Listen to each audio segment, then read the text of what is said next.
Hey, folks, good morning, and welcome to another episode of Steelers Morning Rush. I'm Alan Saunders. It's Wednesday, July 9th, and I've got a great question from a great member of our audience, Stephen 116th, a regular contributor here in the YouTube channel. Stephen also graciously gave us a $10 super chat.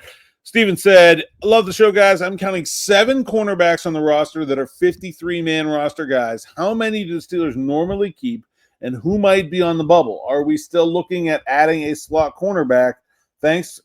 Thank you guys for everything you do. You make my 40-minute drive to work much more enjoyable. That is a hellacious sounding commute.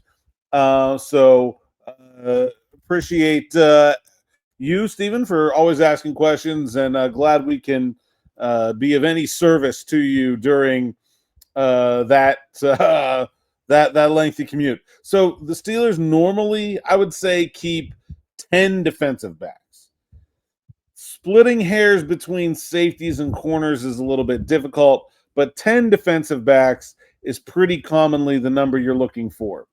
So in addition to those 7 cornerbacks right now, and we'll get into that in a second, assuming you're counting Jalen Ramsey as a cornerback, the only safeties I see on the roster that are locks to make the roster are Deshaun Elliott, Juan Thornhill, and Miles Killebrew.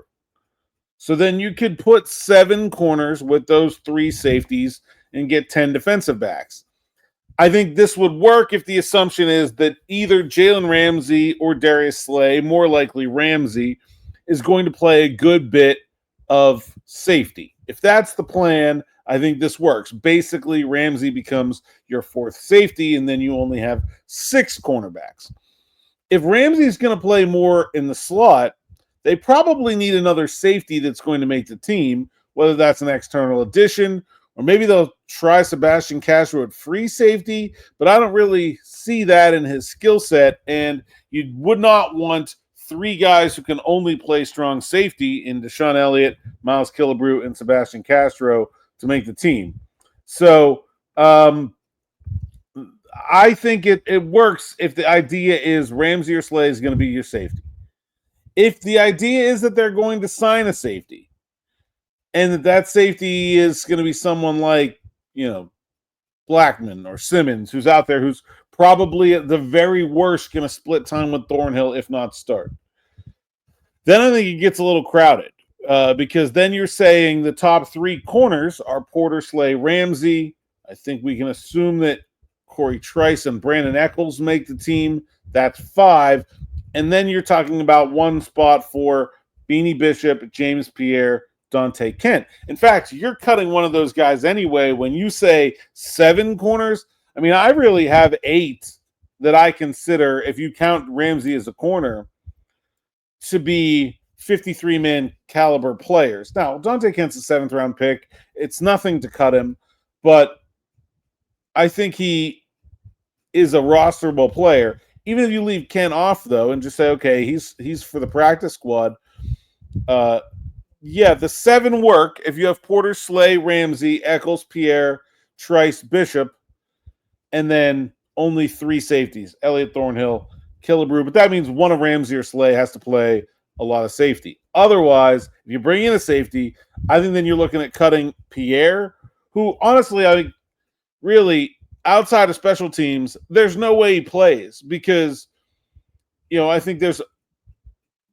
if something happens to Porter or Slay, Ramsey just moves to outside corner, right? It's like that's the part of this that having Jalen Ramsey playing somewhere that's not outside corner means he also becomes the top backup at outside corner. Even Corey Trice is going to have a hard time seeing the field. Maybe you'd prefer to play Trice than Bishop, so you keep Ramsey in the slot and play Slay and Trice if Porter gets hurt. Maybe. I don't know if I buy it. So, I mean, to me, the big question is, how do the special teams break down along the group of Kent, Bishop, Trice, Pierre, Echols? Because they don't really need any of those guys if Ramsey's going to play corner. So it's just who has the most important special teams roles. Echols is on a 2-year contract, so he's really hard to cut. I highly doubt he's cut. Trice is a young player. I think they see promise in. I can say the same thing about Bishop. I think to me, Pierre is the guy who has the most tenuous lock on a roster spot, but they will need someone to take that punt gunner role from him. You remember how difficult it was last year until they brought him back. They really struggled in that area. So will that be Eccles? Could that be Corey Trice? Well, I think he actually got hurt trying to do that last year. Could it even be Beanie Bishop? I don't know. He's not usually the size of someone that you put out there, but maybe it's Sebastian Castro. Maybe that's how he finds his way onto the roster. Again, though, I'm pretty skeptical of 3 strong safeties on the roster. So I feel like that one's a little bit of a tougher sell. Also, Donte Kent could be in the mix as a return man. I mean, right now, Calvin Austin is wide receiver 2 and Jalen Warren is running back 1. Do the Steelers want those guys being every down return men? What happens with Cordell Patterson? Do they need another kickoff returner?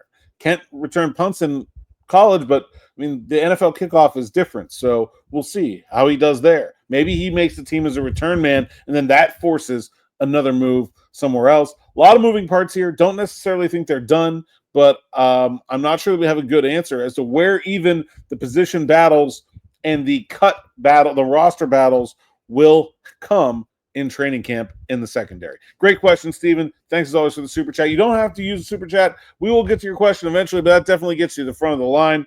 And always love questions on this show because it's just me talking to you guys. So I love it when you're part of the conversation like today. That's all for now. Me, Smitty, on the afternoon drive just after 6. Got another special guest lined up today. Yesterday's show with Jim Wexel was awesome. If you missed it, go check it out. One of my favorite episodes in the coming up on 3-year history of the afternoon drive. So definitely go back and check that out. Until 6, thanks for listening. Thanks for watching, and we'll see you next time.